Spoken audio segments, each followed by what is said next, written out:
Hello guys, in this video I'm going to show you how to add voice effects to your video on the CapCut application. But first of all, I just want to mention, please don't forget to subscribe to our channel, because at 100,000 subscribers we are going to show you our YouTube revenue statistics and growth strategy, how to make money online. So let's jump into it. First of all, open the application on your device. So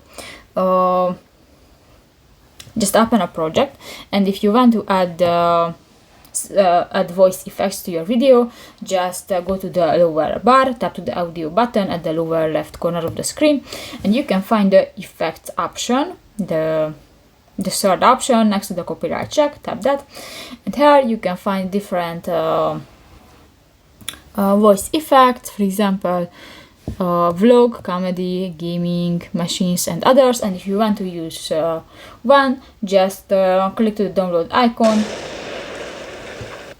Oh my god. And just click to the plus icon, and that's it. So that's pretty much it for this video, guys. See you in the next one. Bye bye.